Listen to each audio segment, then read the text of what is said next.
England का दिल फिर से टूटेगा जब वो टकराएंगे टीम इंडिया के धुरंधरों से। 1 जुलाई से देखिए सोनी स्पोर्ट्स नेटवर्क के टीवी चैनल्स पर। हमारे चैनल को सब्सक्राइब करें और बेल आइकन दबाएं। चिप्स ले लो, कोल्ड ड्रिंक ले लो और मौसम है सुहाना। आते ही क्यों है फिर?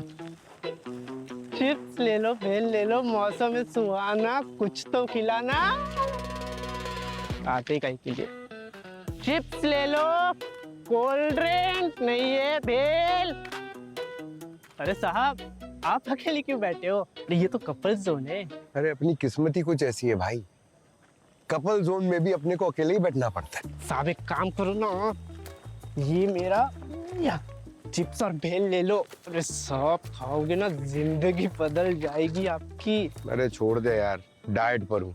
आपको डाइट की क्या जरूरत है? अरे आप तो ऐसे ही हैंडसम हो। अरे हैंडसम तो मैं हूँ यार, मेरे को पता है, मगर ड्यूटी के चक्कर में लड़की टिकती नहीं। ऐसा क्या काम करते हो साहब? वैसे सीआईडी ऑफिसर हूँ, कभी मर्डर का केस तो कभी रॉबरी का केस। केस में इतना बिजी रहता हूँ ना कि मेरी लव लाइफ की ऐसी तैसी हो रखी है। आज डेट फिक्स की थी लेकिन वो आई नहीं। साहब आपको एक सजेशन दो। दे दे भाई, एक तू ही बचा है। जितने लोग हैं मेरे लाइफ में सब मुझे फ्री का सजेशन बांटे, तो तू क्यों चुप है? बोल। साहब आप रेडियो सेट सुनते हो? रेडियो से है, नाम थोड़ा खतरनाक टाइप का नहीं है? सर उसका ना वो एक लव सेगमेंट आता है सर, वो सुनिए। जीएफ, पैचअप, ब्रेकअप जो भी है साहब, मैं तो सुना साहब शादी भी हो जाती है। क्या बात कर रहा है? अरे साहब 2 हफ्ते पहले मेरी गर्लफ्रेंड के साथ हो गया था थोड़ा सा, मैंने उसका लव सेगमेंट सुना एक। अरे साहब दूसरे दिन मैसेज किया, नहीं कि गर्लफ्रेंड आओ साहब। अरे यार तू तो देवता टाइप आदमी निकला। Thank you very much. मगर सुन, हाँ अगर किसी को बोला कि तूने सीआईडी ऑफिसर को ऐसी एडवाइस दी है तो देखो, समझा? चल चल निकल साहब। ये निकल निकल, कुछ नहीं चाहिए। Thank you very much. अरे बस हो गया तेरा एडवाइस, जा फटाफट जा। हेलो मुंबई, आज फिर आया हूं मैं आपकी दिल की धड़कन बनके, आपका दोस्त ऋषभ, सिर्फ रेडियो जहर पे। तो हर रोज की तरह आज भी हम बात करेंगे उन आशिकों से जो प्यार में डूबे हुए हैं लेकिन तैरना नहीं जानते। तो जिसकी भी लव लाइफ में जहर है, डायल करें 143, क्योंकि प्यार की भाषा से बेहतर और कोई भाषा नहीं। तो रुके क्यों हो मुंबई, फोन उठाओ और डायल करो 143 और बोल दो दिल की बात, सिर्फ रेडियो जहर पे।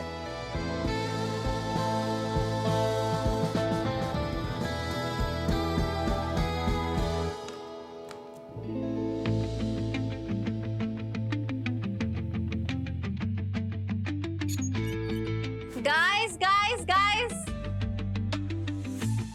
गुड न्यूज है, आ जाओ सब। क्या गुड न्यूज है मैम? आज ऋषभ ने अवार्ड जीता है, best romantic RJ of the year. उसके शो के बाद हम सब उसे सरप्राइज देंगे, ठीक है? और स्टूडियो के बाहर सब चुपचाप रहेंगे। जैसे ही ऋषभ अपना शो खत्म करके अंदर आएगा, मेरे सिग्नल पे सब लोग अंदर आ जाना और उसे सरप्राइज देना, और फिर हम उसके लिए केक कट करेंगे।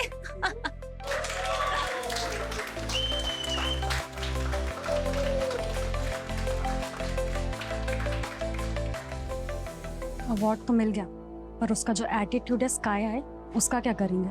ये सरप्राइज पार्टी में हमें क्यों घसीट रही है ख्याति मैम? ऋषभ का एटीट्यूड कौन झेलेगा? क्या नीचे स्टूडियो तुम्हारा? अरे रुकिए सर, ऐसे जा नहीं सकते आप। अरे मैं सीआईडी से हूँ, हाथ छोड़ो मेरा। सीआईडी? क्या हुआ, कोई प्रैंक है क्या? लगता है ख्याति मैम का सरप्राइज थोड़ा ज्यादा ही रियल है। एक्सक्यूज मी, मैं ख्याति हूँ स्टेशन हेड। क्या हुआ? सीआईडी यहाँ पे? आपका आरजे ऋषभ, उसकी जान खतरे में है। कहाँ है वो? वो तो अभी लाइव शो कर रहा है। सुनिए, मैं उसके साथ कॉल पे था, ठीक है? उसने मुझे हेल्प के लिए आवाज दी और फिर फोन कट हो गया। आप लोगों को कुछ पता नहीं है?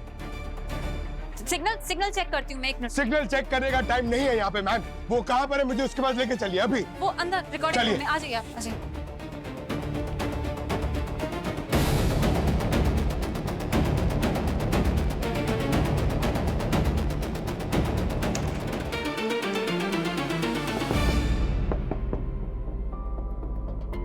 ये दरवाजा लॉक क्यों है? सर ऋषभ भैया हमेशा दरवाजा लॉक करके ही शो करते हैं, उन्हें डिस्टर्बेंस नहीं पसंद। चाबी है, चाबी किसके पास है? शैलेश चाबी दो। जी मैडम। ऋषभ, लाइक ऋषभ ऋषभ ऋषभ ऋषभ भैया, ऋषभ ऋषभ He's dead. ऋषभ। एक मिनट, कोई हाथ नहीं लगाएगा। सब लोग बाहर जाइए, बाहर जाइए। किसी भी चीज को कोई हाथ नहीं लगाएगा और कोई कहीं भी नहीं जाएगा, ठीक है? ऋषभ सब बाहर जाइए आप लोग, प्लीज।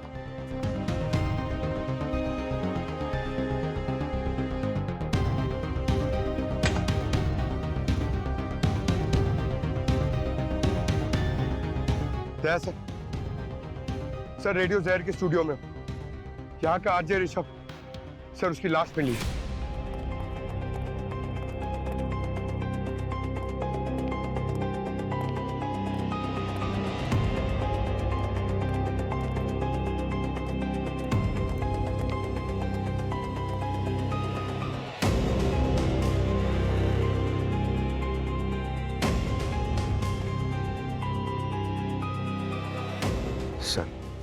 सर जब मैं यहाँ पर आया तो उसकी बॉडी यहीं पर थी और रेडियो शो पे ये बोल रहा था कि मुझे बचाओ वरना वो मुझे मार देंगे। ख्याति ने कहा कि ये रूम अंदर से बंद था सर, क्योंकि ये शो रूम बंद करके ही करता था। अब फिर ये सब सामान यहाँ पर क्यों बिखरा हुआ है? ये सब हाथापाई हुई हुई यहाँ पे? कुछ हो सकता है ये ख्याति हमसे झूठ बोल रही हो, कुछ छुपाना चाहती हो। और सर ये देखिए, इसका चेहरा देखिए सर, यहाँ गाल पे, यहाँ फोरहेड पे, ये सब सूजा क्यों है? ये तो मधुमक्खी के काटने का निशान लगता है। सर क्या हुआ? सर ये देखिए, मधुमक्खियाँ। तो मरी हुई है? हाँ सर, ये मरी कैसे? इसका मतलब ऋषभ को मधुमक्खियों ने काटा था, क्योंकि अक्सर मधुमक्खी किसी को काटने के बाद वो खुद भी मर जाती है। पर सर ये मधुमक्खियाँ अंदर आई कैसे? दरवाजा बंद था, यहाँ पे कोई खिड़की नहीं है, फिर कैसे? सर हाँ? ये देखिए, ये यहाँ पे था सर। बॉक्स 10, ये तो एंटी एलर्जिक है। इसका मतलब है मधुमक्खियों के काटने के बाद ऋषभ ने अपने आप को बचाने की कोशिश की है। पर सर अगर इसने ये इंजेक्शन लिया है तो फिर इसकी बॉडी सूजी कैसे? शायद इंजेक्शन लेने में देरी हो गई हो। लगता है ऋषभ ने कुछ ऐसा देखा है या सुना है जिसकी वजह से इस पे यह हमला हुआ। खूनी चाहता था कि इसकी चीख पूरा शहर सुने।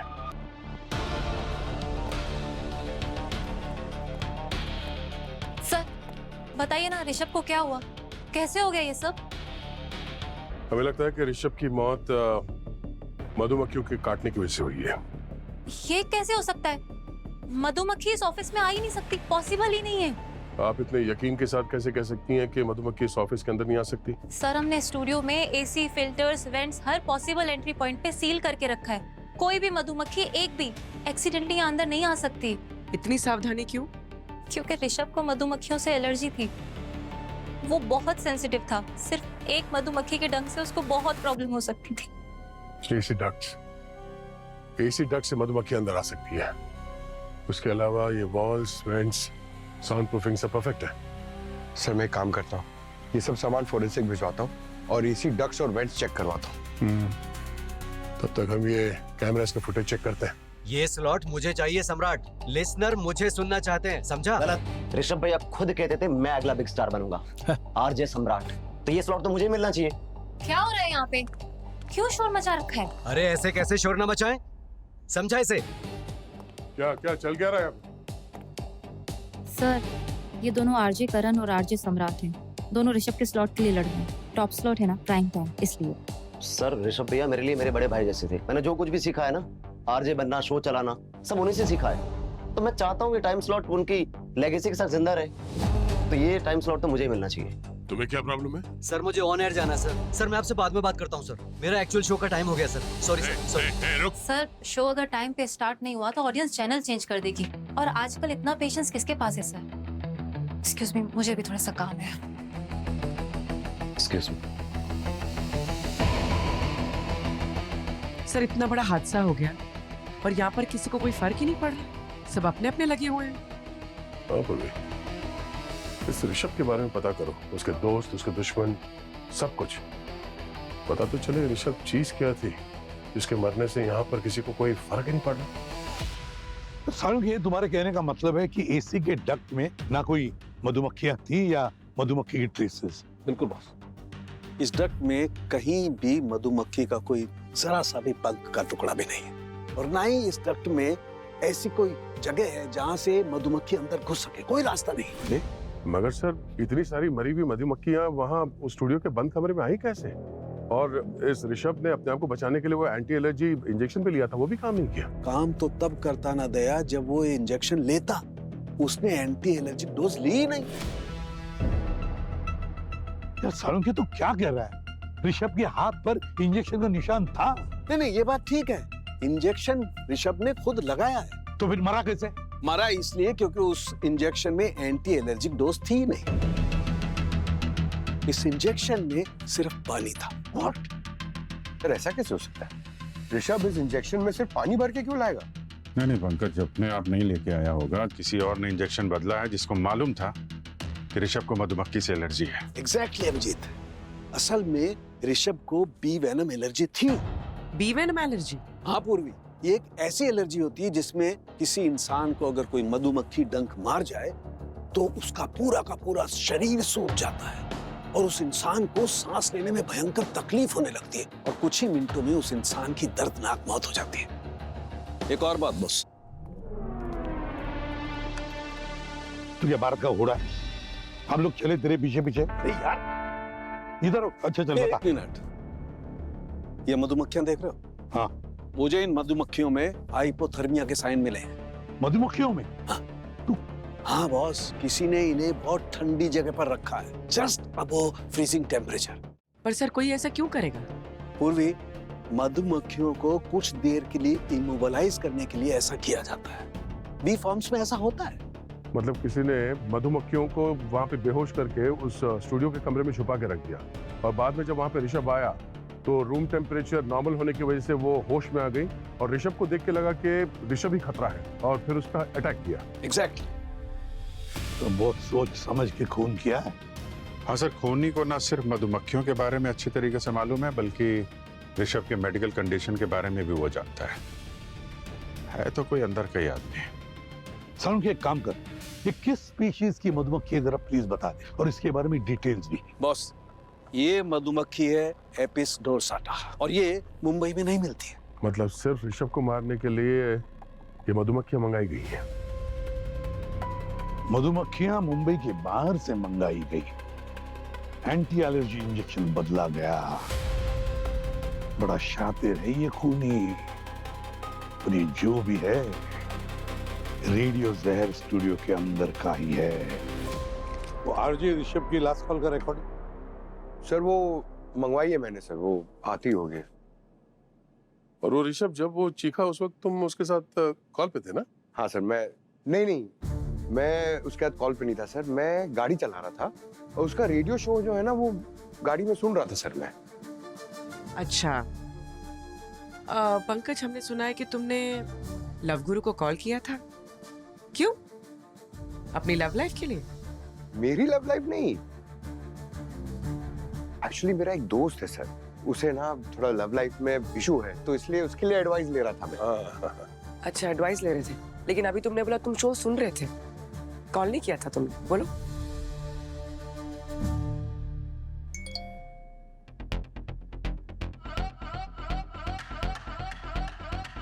उसी का है ना रेडियो जहर?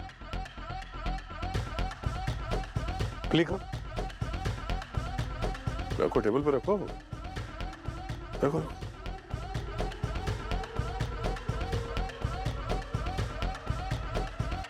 हाय आरजे ऋषभ, मैं पंकज बोल रहा हूँ, एक नॉर्मल आदमी, आई मीन एक आम आदमी। प्यार में पड़ा आदमी कभी आम नहीं होता पंकज जी, आप बहुत खास हो। बताइए क्या प्रॉब्लम है आपके दिल की? अरे ऋषभ, मैं दिल से रेडी हूँ लेकिन ड्यूटी से फ्री नहीं हूँ। जब लड़कियां फ्री होती है तो मैं ड्यूटी पे लग जाता हूँ। और जब मैं ड्यूटी से फ्री होता हूँ तो लड़कियां बिजी हो जाती हैं। अरे यार, ये टाइमिंग का ही स्कैम चल रहा है मेरी लाइफ में। तो आपका प्यार तो ऑफिस के रोस्टर पे चल रहा है। अरे बिल्कुल सही यार, कैलेंडर में एंट्री कर देता हूँ डेट के लिए, लेकिन वो भी कैंसिल हो जाती है।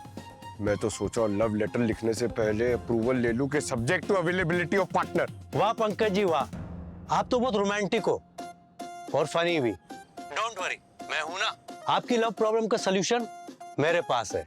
अरे यार बताओ बताओ, जल्दी बताओ ऋषभ, आप ही तो हमारे जैसे सिंगल लोगों की ओनली होप हो। हाँ हाँ बिल्कुल, रेडियो ज़हर हमेशा आपके।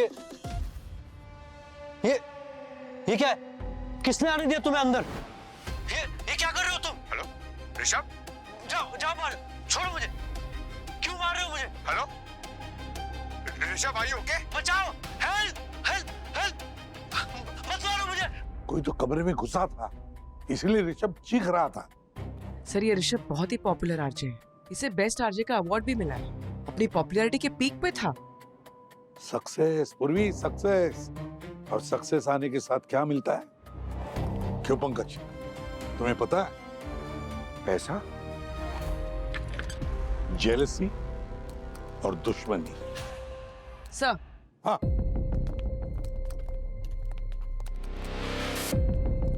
सर ये देखिए, ये पेज मिला है, I hate Rishabh, hate page है सर ये। फैन पेज तो सुना था, ये हेट पेज क्या होता है? सर आजकल कैंसिल कल्चर का जमाना है, इन हेट पेजेस पे लोग यंग सेलिब्रिटीज को गालियां देते हैं, उनके खिलाफ लिखते हैं, उनके काम के खिलाफ लिखते हैं। पूरी ये पेज किसने बनाया बताओ जरा? सर ये किसी ट्रबल मेकर नाम के बंदे ने बनाया है। पूर्वी, जरा आईपी एड्रेस से पता करो कि ये पेज क्रिएट कहाँ से हुआ है। सर आईपी एड्रेस स्टैटिक है, ये पेज रेडियो ज़हर स्टूडियो में ही क्रिएट हुआ है। मतलब ये ट्रबल मेकर और जहर स्टूडियो वाले अब एक ही इंटरनेट कनेक्शन यूज कर रहे हैं, मतलब वही का कोई आदमी है सर? हाँ पूर्वी, ये आईएसपी से, इंटरनेट सर्विस प्रोवाइडर से पता लगाओ कि ये डिवाइस किसके नाम पर है। अच्छा हुआ ड्रामा किंग ऋषभ हमेशा के लिए चुप हो गया। कौन है? दरवाजा तोड़ दिया। मकान मालिक को जवाब क्या दूंगा मैं?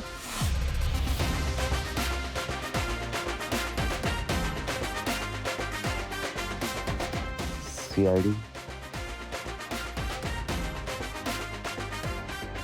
बोलना कि दया आया था, समझ जाएगा। सर आप लोग यहाँ क्या हुआ? तुमसे गुफ्तगू करने आए। मैंने तो सब कुछ सच बता दिया था आप लोगों को। तुमने सच कहाँ बताया था बेटा? तुमने सिर्फ ये बताया था कि ऋषभ तुम्हारा मेंटोर है। हाँ सर, वो सच में मेंटोर है मेरा। अच्छा, तो फिर अपने मेंटोर के खिलाफ नफरत क्यों फैला रहा था ऑनलाइन? हाँ, आई हेट ऋषभ, इस पेज का एडमिन तू ही है ना? तू भी हो ना ट्रबल मेकर? तुम लोग अंदर क्या कर रहे हो उधर? ये सब पुराने फैसले हो गए।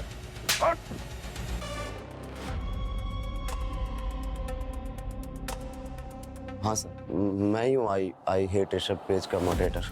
लेकिन मैंने उसे मारा नहीं है सर, कसम से। क्यों बनाया तुमने वो पेज? गुस्से में मैम। ऋषभ मेरे गुरु थे, लेकिन मुझे बहुत छोटा दिखाते लोगों के सामने। प्यून जैसा काम करवाते थे मुझसे, चाय लेके आ, कॉफी लेके आ, ये कर वो कर। टैलेंटलेस समझते थे मुझे। ऐसा क्यों? वो इसलिए सर कि ऋषभ सक्सेसफुल थे, लेकिन उनको ये डर था कि कहीं ना कहीं मैं उनसे ज्यादा सक्सेसफुल और पॉपुलर ना हो जाए। जलता था वो मुझसे। क्यों? क्योंकि सर 2 महीने पहले मेरा शो भी ऋषभ के शो जितना हिट हो गया था, लेकिन बाद में ऋषभ ने मेरे ट्रस्टेड राइटर को डरा दिया। बस सम्राट, अब और नहीं, मैं जा रहा हूँ। मैं अब और यहाँ काम नहीं कर सकता। अरे सुनना यार, तू क्या हो गया तुझे अचानक से? ऐसी बातें क्यों कर रहा है? हमारा शो मुंबई मसाला जबरदस्त परफॉर्म कर रहा है, और ऐसे टाइम पे तो शो छोड़ के जाने की बात कर रहा है। लिसनर बढ़ते जा रहे हैं हमारे दिन ब दिन। लिसनर्स बढ़ रहे हैं या मौत के केसेस? तूने मुझे पहले क्यों नहीं बताया कि मेरे से पहले तेरे 5 राइटर्स मर चुके हैं? क्या क्या बोल रहा है तू ये सब? हाँ, किसने बोला तुझे? मुझे छोड़कर पूरा ऑफिस जानता है, पूरा स्टाफ बात कर रहा है इस बारे में। देख यार, मैं कोई रिस्क नहीं लूंगा। मुझे अपनी जॉब से ज्यादा अपनी जान प्यारी है। मैं किसी हॉन्टेड स्टूडियो का पार्ट नहीं बन सकता। अरे सुनना क्या?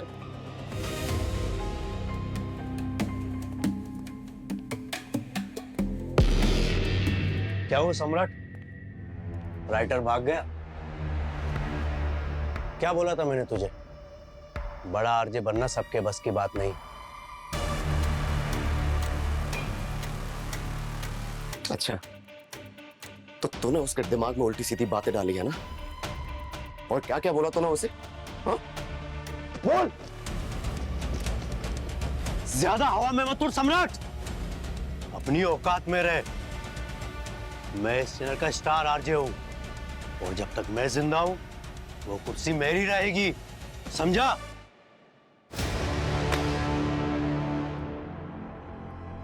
सर ऋषभ बहुत चालू आदमी था, जलता था सबसे, मैनिपुलेट करता था। नहीं तो आप सोचिए कोई मकान मालिक बिना वजह अपने किराएदार को घर से बाहर क्यों निकालते? क्या मतलब? मतलब ये मैम, वो 10 दिन से घर से बाहर रह रहा था।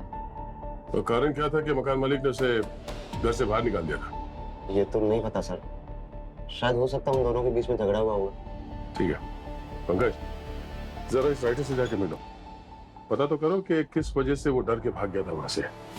तब तक मैं और पूर्वी मकान मालिक से मिलते हैं।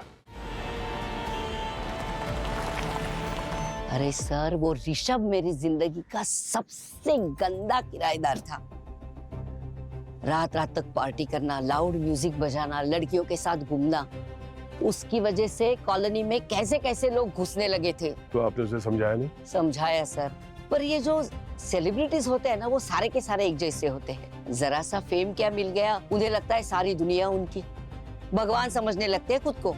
तो क्या हम उसका कमरा चेक कर सकते हैं? क्यों, क्या हुआ? कुछ प्रॉब्लम किया है क्या उसने? ऋषभ का खून हो गया सावित्री जी। हे भगवान, कब, कैसे? कल रात। हम चेक कर सकते हैं उसका कमरा? पर कमरा तो मैंने कब का साफ कर दिया।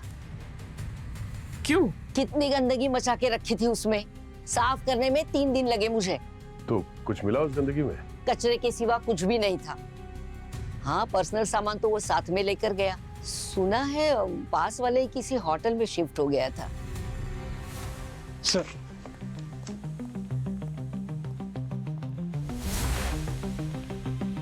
सर हमने रूम को हाथ भी नहीं लगाया है। ऋषभ सर ने खुद मना किया था। उनके रूम में उनके अलावा कोई भी अलाउड नहीं था। इवन क्लीनिंग स्टाफ को भी अंदर जाना मना था। मतलब सब कुछ वैसे का वैसे ही है जैसे वो छोड़ के गया था? जी मैडम। उनको मैडम कुछ तो एलर्जी थी, हाँ बी एलर्जी, इसीलिए वो बहुत केयरफुल रहते थे और रूम में हमेशा एयर प्यूरिफायर चालू रखते थे। ठीक है, हम लोग देख लेंगे। कमरा कौन सा है? सर ये चाबी। ठीक है, आप यहीं पे रुकिए, अगर जरूरत पड़ी तो बुला लेंगे। जी सर।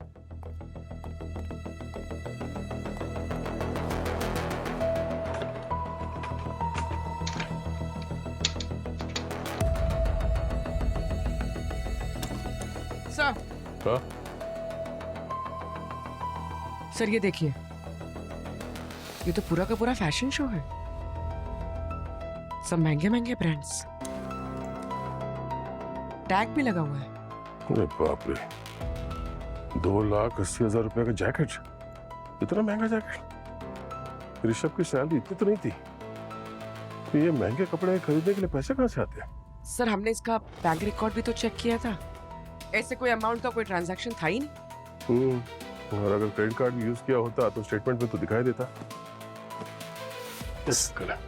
सर हो सकता है ये फेमस आरजे बनने के बाद उसे कोई स्पॉन्सर मिल गया। स्पॉन्सर? नहीं पूर्वी, कोई स्पॉन्सर नहीं है। लगता कोई तो है जो ऋषभ को ये कपड़े गिफ्ट कर रहा है। एक काम करो, ये जो ब्रांड्स हैं इनके साथ कनेक्ट करो, पता करो कौन है जो इस तरह के डिजाइनर जैकेट्स खरीदता था हमसे।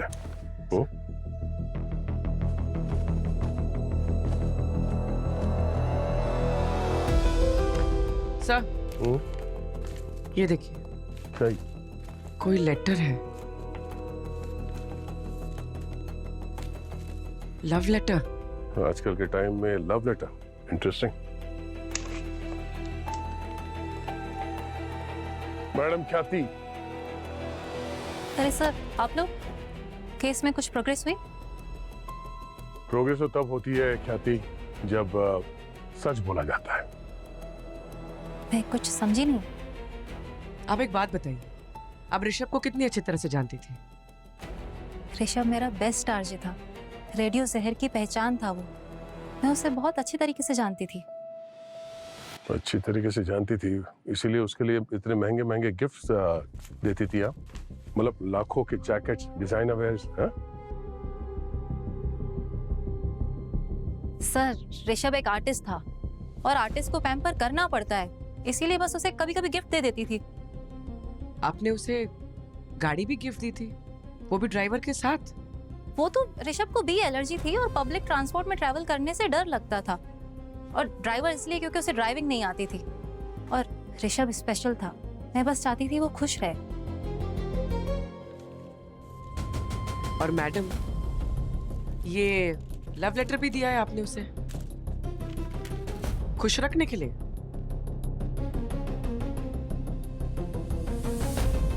देखिए मैडम, सीआईडी झूठ पे ज्यादा टाइम नहीं वेस्ट करती। आपकी भलाई इसी में है कि आप सच बता दें।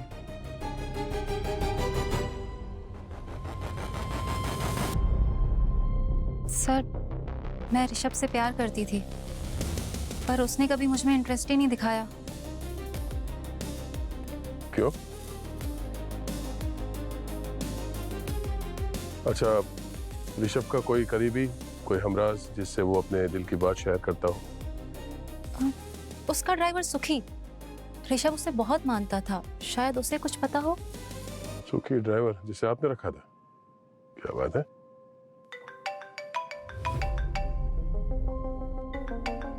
हाँ पंकज। सर, एक अपडेट है। सम्राट का राइटर मिल गया है अपने गांव में, यूपी में। उसने बताया है किसी ने उसे धमकाया था। अच्छा, किसने? ऋषभ का ड्राइवर सुखी। वहाँ भी सुखी। पंकज, पता करिए सुखी अभी कहाँ है। Okay sir.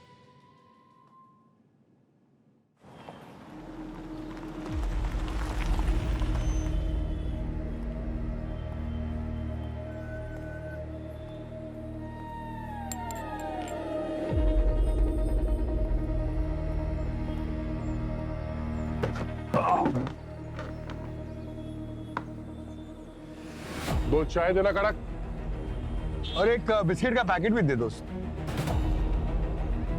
तुम्हें देख के लगता नहीं है कि तुम्हें दुख है अपने मालिक ऋषभ के जाने का? ओए, क्या नाटक है रे? कौन है रे तुम लोग? बैठ जा, बैठ जा। कौन लोग हो रे तुम लोग? हम लोग सीआईडी से हैं। Sir, CID? भगवान का शुक्र है आप लोग आ गए सर। ऋषभ बाबा के सर उन्हीं को सर पकड़ लीजिए सर प्लीज। वो बहुत ही अच्छे इंसान थे सर। अच्छे इंसान तो थे, पर बहुत गलत काम करवाते थे ना तेरे से। गलत? मैं कुछ समझा नहीं सर। नहीं? कैसा गलत काम? ऋषभ के कहने पे तूने उस राइटर को धमकी दी थी ना? आज का शो तो कमाल हो गया, जो भी लिखा था हिट हो गया।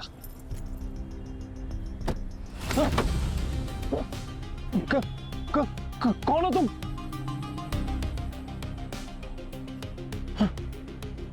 अबे ओ राइटर, चुपचाप ये नौकरी छोड़ दे, वरना जिंदा नहीं बचेगा, समझा? सर, वो तो ऋषभ बाबा के कहने पे सर हम लोगों ने मिलकर तो प्रैंक किया था सर। तुम्हें पता है, तुम्हारे प्रैंक के चक्कर में उसने अपनी नौकरी छोड़ दी। सर, मुझे बिल्कुल भी सर नहीं पता था सर बात इतनी सीरियस हो जाएगी सर। और मैंने इस चीज के लिए सर उनको फोन भी किया था सर, लेकिन सर उन्होंने मेरा फोन ही काट दिया। मैं माफी मांगना चाह रहा था सर। तो चिंता मत कर, वो पता कर लेंगे। तो एक बात बता, ये जो अफवाह फैली है कि ऋषभ की एक बीवी थी, मतलब उसने दुनिया से छुपा के रखा हुआ था, सच है?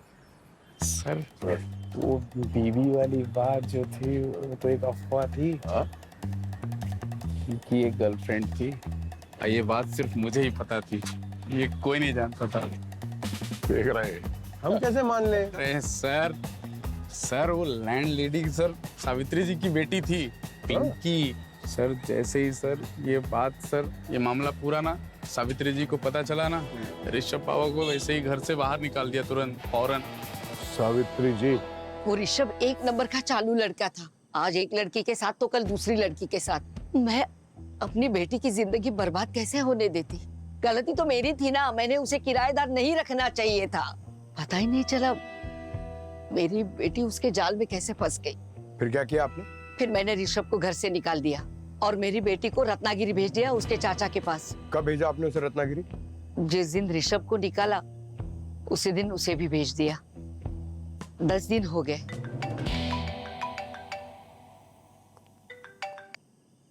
हाँ डॉक्टर साहब,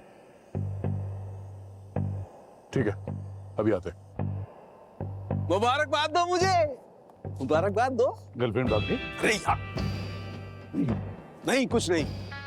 बात यह है कि मैं मुबारकबाद इसलिए मांग रहा हूं कि मुझे पता लग गया है कि स्टूडियो में मधुमक्खी कौन लाया था। मतलब कोई मिल गया? क्या बात है सर, नाम तो बताइए। उसका नाम है ऋषभ। क्या कहा तूने? ऋषभ? ये तो पूरा उल्टा हो गया। मालूम था मुझे, बिना गुगली डाले ये केस सॉल्व होने ही नहीं देंगे भाई साहब। डॉक्टर साहब, आप किस बेसिस पे कह रहे हैं कि मक्खियों को ऋषभ अपने साथ लेके आया था स्टूडियो में? दया, पहले मैं भी इस सवाल में उलझा हुआ था, लेकिन बाद में मुझे जवाब मिला। पता है कहां से? भाई साहब, मुझे जवाब मिला इस बैग से। हाँ? गौर से देखो इस बैग को। ये देखो, ये इस बैग में ये छेद है ना, और मधुमक्खियों को चाहिए जिंदा रहने के लिए हवा। इस बैग को देख करके लगता है कि ये डिजाइन किया गया है। हाँ, डिजाइन किया गया है मधुमक्खियों को जिंदा रखने के लिए। इन छेद से मधुमक्खियों को अंदर हवा मिलती रहे, मधुमक्खियां जिंदा रहें। सर, अब ये ऋषभ जो है वो जानबूझ के तो मधुमक्खियों को अपने साथ लेके नहीं जाएगा अंदर स्टूडियो में। मतलब स्टूडियो में कोई है जिसने मधुमक्खियों को वहां पे अंदर कमरे के अंदर लेके गया है, पर वो पता कैसे चलेगा? मधुमक्खियों से। आप मधुमक्खी से भी बात कर सकते हैं? यार पंकज, मधुमक्खी नहीं, मधुमक्खी के पोलन्स। पोलन्स? हाँ, जिसे हम साधारण भाषा में परागकण कहते हैं ना, पोलन। वो देखो क्या है, मधुमक्खी एक फूल पर बैठती है, वहां से पोलन कलेक्ट करती है और दूसरे फूल पे जाके बैठ जाती है, और ये पोलन भी उस फूल पर ट्रांसफर होते हैं। ऐसे ही तो जिंदगी चलती है। पंकज, इसे क्रॉस पोलिनेशन कहते हैं। ये प्रकृति का नियम है। और बॉस, हमें जो पोलन मिले हैं वो किसी साधारण फूल के पोलन नहीं है, वो एक बहुत ही रेयर वाइल्ड फ्लावर के पोलन है, जो कि अधिकतर रत्नागिरी के एरिया में पाया जाता है। क्या? रत्नागिरी में? हाँ बॉस, और हमें जो वो मधुमक्खी मिली, एपिस डोरसाटा, वो भी रत्नागिरी में मिलती है। सब पिंकी भी तो गई है रत्नागिरी। यस, वहां उसी से मिलने गया होगा ऋषभ। तो फिर अब तैयारी करो रत्नागिरी जाने की। जब से ऋषभ की मौत की खबर सुनी है, तब से इसके आंसू रुक ही नहीं रहे हैं। रो रो के इसका बुरा हाल हो गया है। सुध बुध तो जैसे खो सी गई है इसकी। बहुत प्यार करता था मुझसे,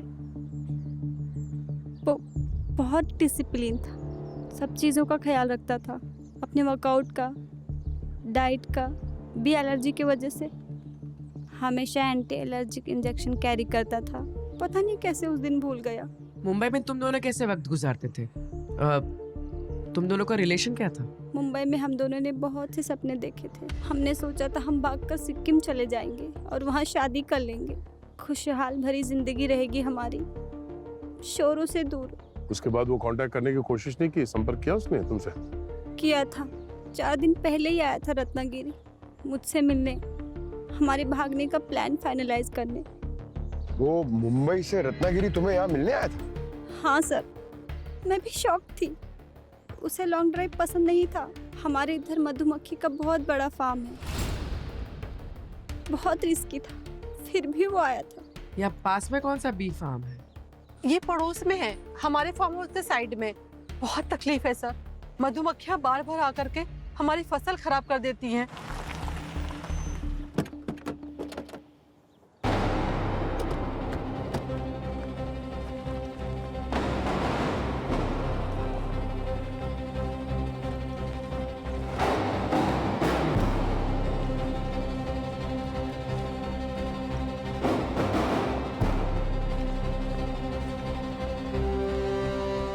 एक्सक्यूज मी, अरे कोई है क्या?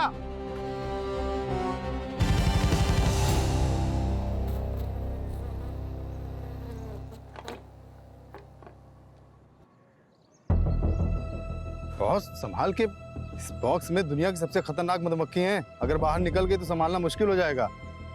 बच गया सर, वरना फोरेंसिक टेबल पे लेटना पड़ता। हम लोग सीआईडी से हैं और आपके हाल फिलहाल में जो सेल्स हैं इन मधुमक्खियों का, उसके बारे में कुछ जानना चाहते हैं। कोई आया था क्या लेने के लिए? वैसे तो मेरे यहाँ रेगुलर कस्टमर ही आते हैं, पर हाँ पिछले हफ्ते एक अमीर टाइप का आदमी आया था जो खुद मधुमक्खियों से तो बहुत डर रहा था, लेकिन अपिस डोरसाटा ब्रीड खरीद के ले गया, और ऐसा स्प्रे भी। ये स्प्रे किस काम आता है? ये नाइट्रोजन इन्फ्यूज्ड स्प्रे है, मधुमक्खियों को फ्रीज करने में और उन्हें टेम्परेरी बेहोश करने में काम आता है। उस आदमी का चेहरा तो देखा होगा आपने, कुछ बता सकते हैं कैसे दिखता था? चेहरा तो याद नहीं, लेकिन हाँ कलरफुल कपड़े पहना था और सनग्लासेस लगाया था। ये था वो आदमी? कपड़े तो यही पहने थे, शायद यही होगा। पर सर ऋषभ क्यों खरीदेगा मधुमक्खियाँ? उसे तो एलर्जी थी ना मधुमक्खियों से। अच्छा, ये आदमी अकेला आया था या कोई और भी था उसके साथ में? ये अकेला ही आया था, क्योंकि मैंने ही ये बॉक्स जो उसके गाड़ी में लोड किए थे, और ये स्प्रे भी। ऋषभ मधुमक्खी लेने आया था, गाड़ी में आया था, और वो भी अकेले। कुछ समझो तुम लोग?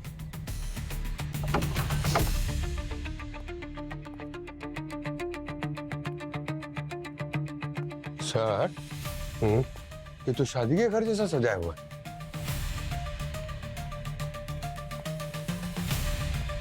जरा देखो दूल्हा का है।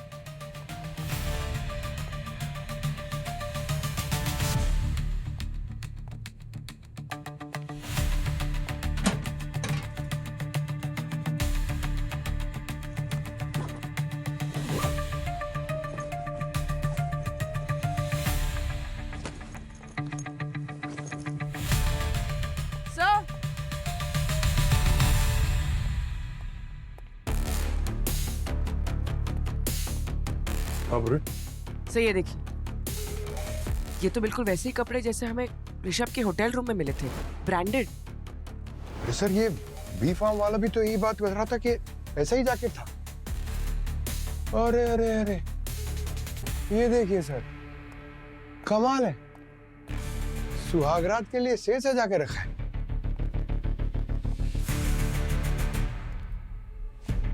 सर ये देखिए शादी का कार्ड। तारीख तो आज की है, और अभी तक तो ये रिसेप्शन खत्म हो गया होगा।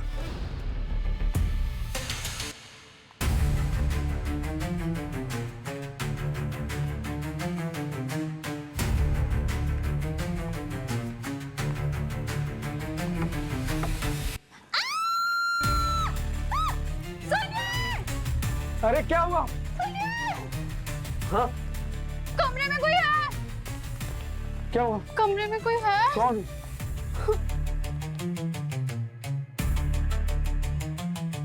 कौन हो भाई तुम? कमरे में क्या कर रहे हो? ओ हेलो भाई, सीआईडी?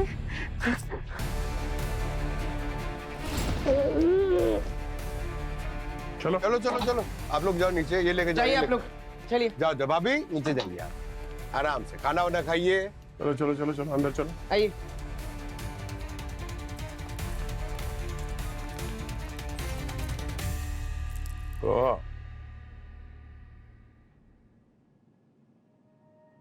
वहाँ फार्म हाउस के मालिक, उसने बताया था कि ऋषभ आया था मधुमक्खी लेने के लिए। अकेले आया था, रत्नागिरी गाड़ी चला के, जबकि ऋषभ, उसे ड्राइविंग नहीं आती। प्लानिंग तो बहुत अच्छी की थी तूने, काबिले तारीफ, बस एक गलती कर दी। जब ऋषभ अपनी गर्लफ्रेंड के साथ रत्नागिरी में था, तब तुम उसकी गाड़ी ले जाकर उसी के मौत का सामान खरीद रहे थे। जिस थाली में खाया उसी में छेद किया। क्यों किया तुमने अपने मालिक के साथ ऐसा?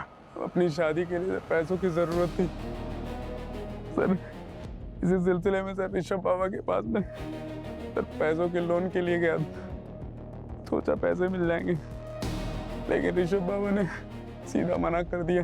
उन्होंने कहा कि पैसे नहीं है, ऊपर से सर ज्ञान भी दिया, बोला कि सर पैसे तू अपने लिमिट में खर्च किया कर।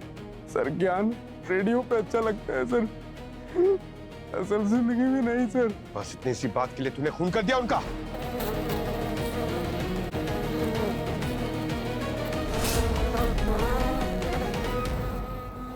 तुम यहाँ क्या कर रहे हो?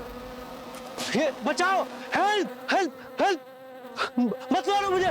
मुझे एक बात बता, ऋषभ ने अगर तुझे पैसे नहीं दिए तो ये शादी के खर्चे के लिए पैसे कहाँ से आए तेरे पास? सर वो हमने सुखी का बैंक अकाउंट चेक किया तो पता चला कि आपने 10 लाख रुपए डाले इसके अकाउंट में। क्यों सावित्री जी, क्यों? क्यों किया आपने ये सब? जब मुझे पता चला कि घर से निकालने के बावजूद भी ऋषभ मेरी बेटी को रत्नागिरी में जाके मिलता है, मेरे पास कोई चारा नहीं था उसे मारने के सिवा। आप जानती थी कि सुखी ऋषभ के सबसे करीबी था और इसीलिए आपने उसकी मदद ली। आप ये भी जानती थी कि सुखी को शादी करने के लिए पैसों की जरूरत थी और ऋषभ ने उसे पैसे देने से मना कर दिया था। और पैसा सबसे बड़ा मोटिव होता है सावित्री जी, किसी का खून करने के लिए, और आपने सुखी का इसी बात का फायदा उठाया। आप ही बताइए सर, जब मुझे पता चला कि मेरी बेटी ऐसे लड़के से प्यार कर रही है जिसने कई लड़कियों की जिंदगी बर्बाद की है, क्या मैं मेरी बेटी को उसके साथ जाने देती? आपने ऋषभ को क्यों मारा? वो मुझसे प्यार करता था। 4 महीने भी नहीं हुए तुम्हें दोनों को मिलकर, क्योंकि 4 महीने में किसी का सच, किसी का इरादा कुछ भी समझ में नहीं आता है। मैं और तुम्हारे पिताजी 30 साल एक साथ रहे, लेकिन एक दिन तुम्हारे पिताजी हमें छोड़कर चले गए। तभी मुझे पता चला कि प्यार कभी भी धोखा दे सकता है। मैं तुम्हें उससे बचाना चाहती थी बेटा। सावित्री जी, कोई भी इंसान बुरा नहीं होता, बुरी होती है उसकी सोच, गलत होती है उसकी सोच। एक मासूम इंसान को मारकर आपने भी गलत सोचा, गलत किया। आपको कानून कभी माफ नहीं करेगा।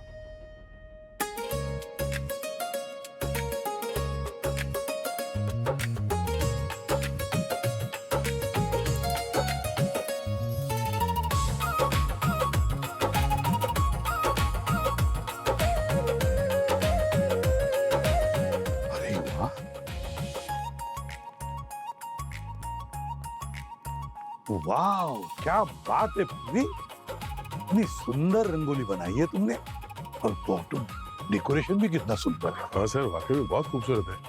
ये फूल, लाइट्स, वही तो पूरा ब्यूरो जगमगा रहा है। पूरी, तुम भी प्यारी लग रही हो। Thank you sir. नहीं, मानना पड़ेगा पूर्वी, तुम इतना सब काम कैसे करती हो? मुजरिम को भी पकड़ना है और त्योहार भी मनाना है। अरे अभी गणपति में वो मोदक, वो पूरन पोली, उसका स्वाद अभी भी मेरे जुबान पे है। और दिवाली में देखो इतनी अच्छी सजावट, फूल, रंगोली, मिठाई विठाई है कि नहीं? सर बिना मिठाई के दिवाली थोड़ी ना अच्छी लगती है। ये लो। अरे मिठाई भी है सर। हाँ, तो मिठाई से याद है, मिठाई खाने वाला कहाँ है? पंकज कहाँ है वो? कहाँ है? हाँ, मिठाई तो इधर है। आता ही होगा सर। वाह, क्या बात है सर। वाह, होममेड है सर। होममेड, वाह, कमाल। तुम्हें मना किया था ना इन कपड़ों में मत आओ। कहाँ है दिवाली वाले कपड़े? अरे पूर्वी, किसी को बोलना मत, मेरी एक्चुअली डेट है, मैं जा रहा हूँ दिवाली उसी के साथ मनाऊंगा। अरे आप सब लोग वेट कर रहे हैं ना। अरे यार, तुम मुझे प्रेशर में डाल रही है। ठीक है, काम करता हूँ, मैं फटाफट डेट डाल के आता हूँ। ठीक है, आ जाऊंगा ब्यूरो वापस। ठीक है, विश मी लक। प्रॉमिस आना, जल्दी आओ। अरे पूर्वी, ये पंकज कहाँ जा रहा है? सर वो कुछ काम से गया है सर। वो जैसे ही काम खत्म होगा आ जाएगा सर। कमाल है, चलो हम सेलिब्रेट करते हैं। अच्छा, ये बाकी के लोग कहाँ हैं? डॉक्टर सालुंके, सचिन, श्रेया, अवनी, भूमि, कृतिका, ये सब। सर सबको कॉल किया है, सब आते ही होंगे sir. Happy Diwali sir, happy Diwali. अरे पंकज, तुम इतनी जल्द वापस आ गए? वापस आ गया मतलब? आखिर गए? हाँ सर, वो डेट। अरे सर, डेट वेट तो होते रहेंगे सर, मगर दिवाली सर साल में एक बार आती है, खुशियों का त्योहार है सर। और वो मेरी टीम के साथ मनाना चाहता हूँ सर। एक्चुअली सीआईडी मेरी टीम नहीं है सर, सीआईडी मेरी फैमिली। ये बात तो है मेरा भाई। क्या हुआ, बात बनी नहीं? नेक्स्ट टाइम बेटर लग। मिठाइयाँ, काजू कतली, ये देखो, ये देखो, ये भाई।